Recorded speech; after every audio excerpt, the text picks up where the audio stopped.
I get asked many questions, and one of the leading questions that I get is, should I purchase a 10-inch or a 12-inch sliding miter saw?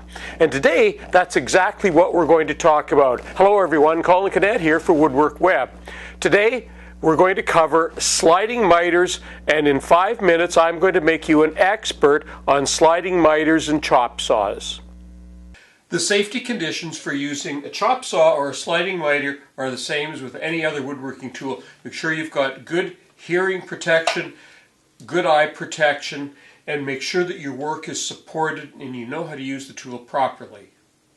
Chop saw or sliding miter, you need to make sure that your wood is supported. In this case, I have adjustable supports that I can use on either side of the blade, depending on how long the wood is that I'm using. When cutting wood on a chop saw or a sliding miter, you can drop the blade into the wood, or if it's long enough, you can slide it into the wood. What you want to avoid is hammering the blade into the wood, because that can damage the blade. The chop saws are used most of the time for doing 90-degree cuts. But the reason they're called miter saws, of course, is because they can do angled cuts, and most of them will have stops along the way that will lock at certain angles and lock at 0. And you can see that when you look at the scale. Now, if you're cutting angles on a sliding miter, you simply have some sort of a button that you press, and many of them will lock. And there's the little indicator, and you can see on there that's set at 45 degrees. And when you bring it back to the 0 position, it also locks. And that's so that you know that you're in the home position.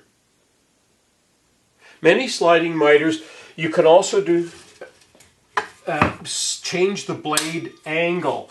And in this case, there's even a lock for it. It'll lock at different positions, and you can see there's the gauge back there.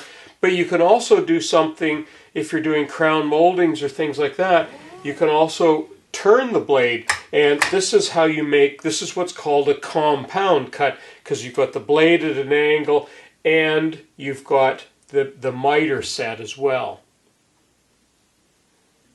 Whether to select a 12-inch or a 10-inch like this saw depends on the wood you're cutting. And in this case, I have a 3-inch piece of wood, and it just barely, you can see the saw just barely goes all the way into this one. So it's a 3-inch by 5-inch cut, and it just barely makes it. If I were cutting 6-inch, say, fence posts or beams, for example, this saw will not cut. It actually won't even go down properly because the blade guard hits on it. But if you were to bypass that, it doesn't even go all the way down. So this saw is not suitable for cutting big pieces of timber. In terms of cutting wider boards, this saw will cut about 12 inches by about 1 inch. And that's by going to the maximum length, dropping it down, and then sliding it back. A 12-inch would go to probably 14, maybe 15 inches, and that's the difference that you'll get with a 12-inch saw.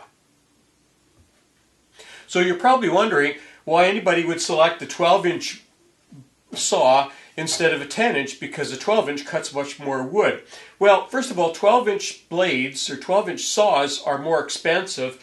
But even more important, 12-inch blades are much more expensive than 10-inch blades, and there's not nearly the selection.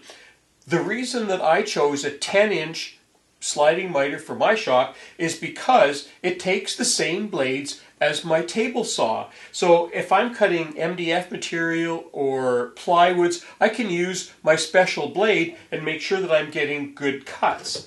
If I'm making picture frames or doing something like that, I can use my 80 tooth or 90 tooth and get some real fine cuts.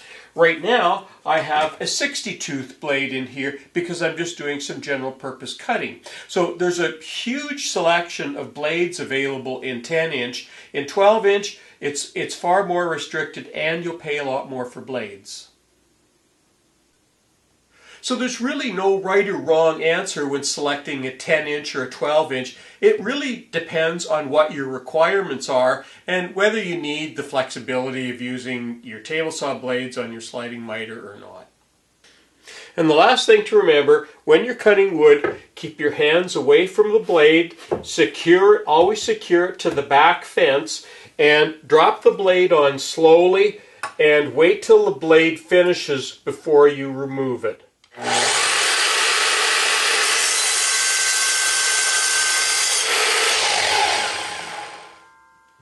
And that's how to safely use a sliding miter saw. So that concludes our quick look at the sliding miter or chop saw for your shop. If you like what we're doing, we ask you to subscribe to our channel. We also ask you to follow us on Facebook. No, how much you'd like us on Facebook and follow us on Twitter. I'm Colin Cadet for WoodWorkWeb. Thanks for watching.